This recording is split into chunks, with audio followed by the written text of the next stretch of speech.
Well, welcome everyone. My name is Jeff Brickman. I am the President and Chief Executive Officer for Central Maine Healthcare. And it's our privilege to welcome a number of folks today, most importantly Senator Angus King and a number of our staff to spend a little bit of time talking about the Affordable Care Act and access to health care both within the country and within the state of Maine.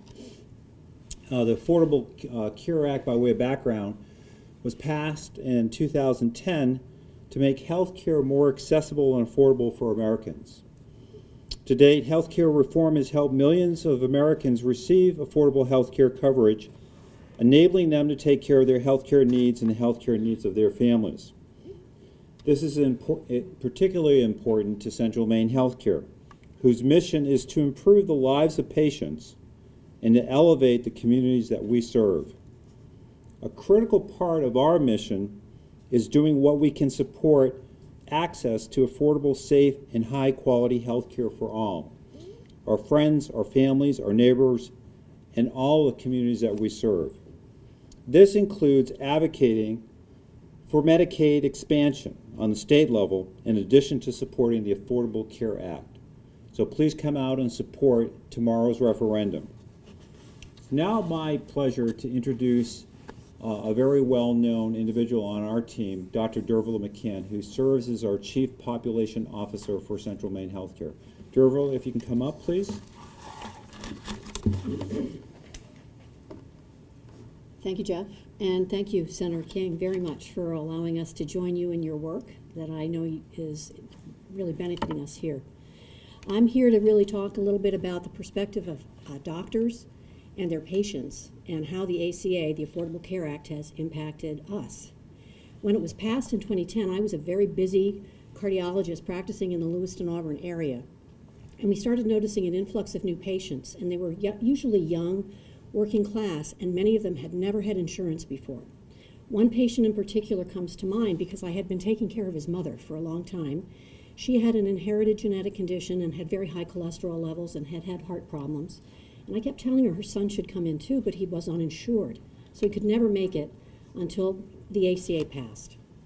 When he did come in, he did in fact have exactly the same genetic abnormality as his mother. The wonderful thing about this is, though, that this is one of the very few genetic abnormalities that's very treatable, so we were able to put him on medications.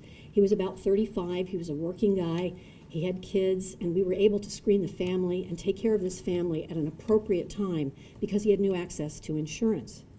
But the Affordable Care Act doesn't just expand insurance for people through exchanges and through Medicaid expansion. It fundamentally changes what is covered by insurance as well, so that now when patients have pre-existing conditions such as severe diabetes or cancer or pregnancy, they have to be covered. Also covered is preventive health. So all the screening tests that help prevent disasters in your future, mammograms, colonoscopies, and vaccines, all have to be paid for. So there's been a fundamental change in what is insured, not just how many people are insured. And additionally, insurance companies have been working much more collaboratively with us. I'm in a new position now as Chief of Population Health. And now I'm working more with insurance companies to expand the care that we offer at the hospital out into the communities to care for populations rather than just individuals who are acutely sick. So we're trying to prevent disease and prevent illness in our entire population. And because of the Affordable Care Act, we're allowed to do this and we're funded to do it in ways that we've never been able to do before. Lastly, I'd just like to talk as a mom. I have two sons, and after 2008, they had a real hard time getting insurance. And I was so relieved to be able to put them on my insurance policy while they got their feet on the ground. Now one of them is a teacher, and he's insured through his school. The other is working for a startup, and he lives in New York and luckily was able to get his insurance through an exchange. So we all have professional and personal reasons why we're grateful for Senator King's work on our behalf. The Affordable Care Act needs additional work. It needs fine-tuning. We all know that. From the beginning, we've known it. And I think Senator King's efforts on our behalf are really admirable. We're very grateful. And I want to once again encourage everyone to get out and vote yes on question 2 tomorrow. Thank you.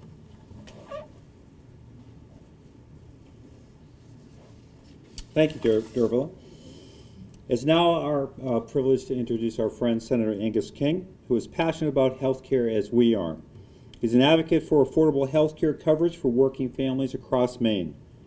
The Affordable Care Act is an important piece of legislation that addresses this issue by aiming to provide affordable health care coverage for all, increasing opportunities to find better ways to pay for health care, and assisting employers in providing health care for their employees. Senator King is currently working with both sides of the aisle and on an ACA stabilization bill, in addition to making other improvements since arriving in the Senate. It's our pleasure to welcome to the podium Senator King. Senator?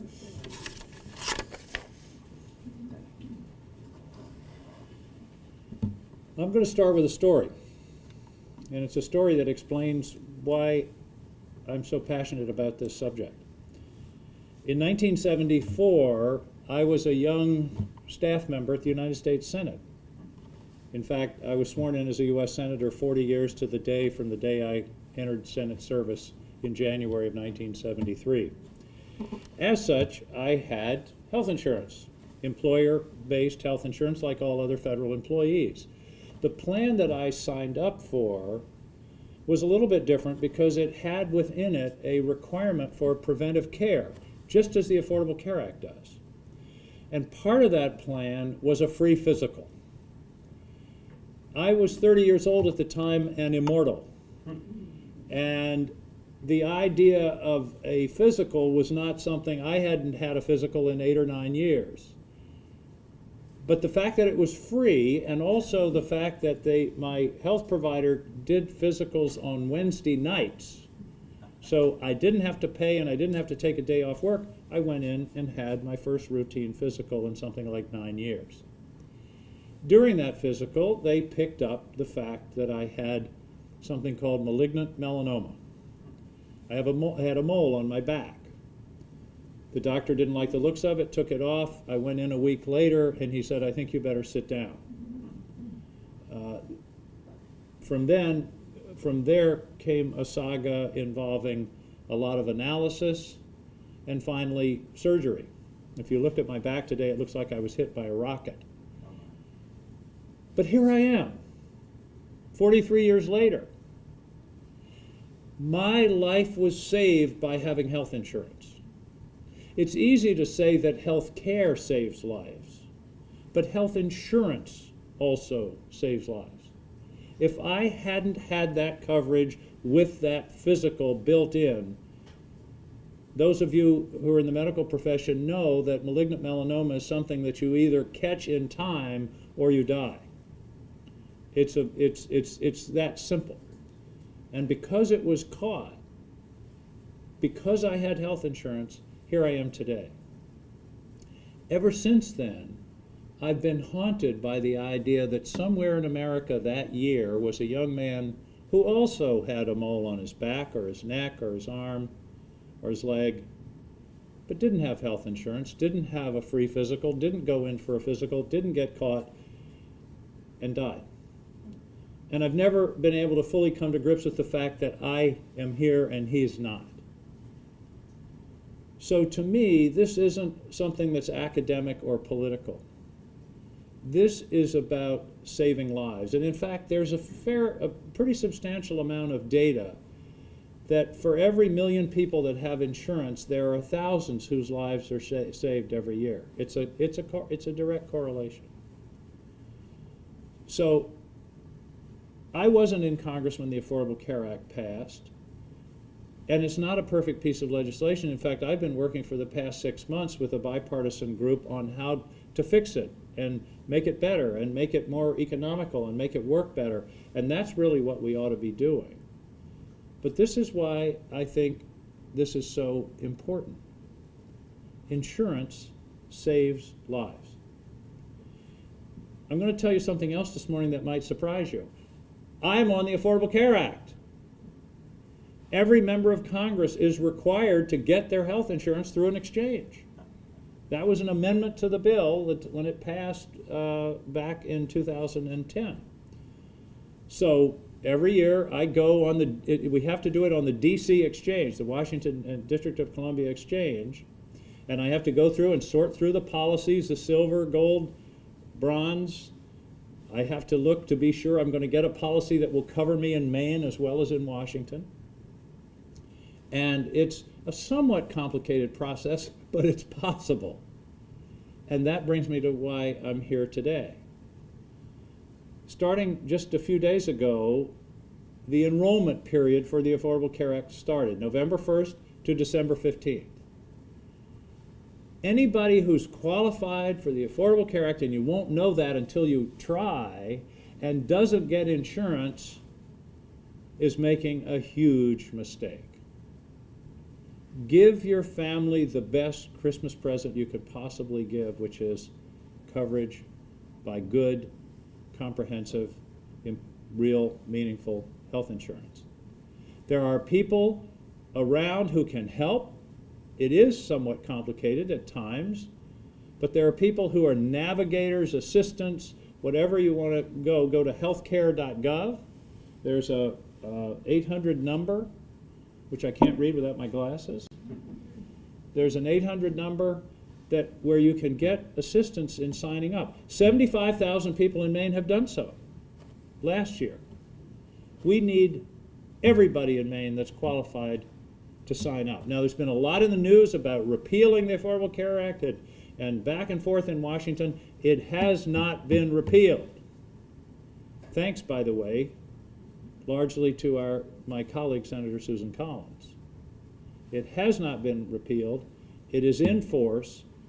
The subsidies are very substantial to make the premiums affordable.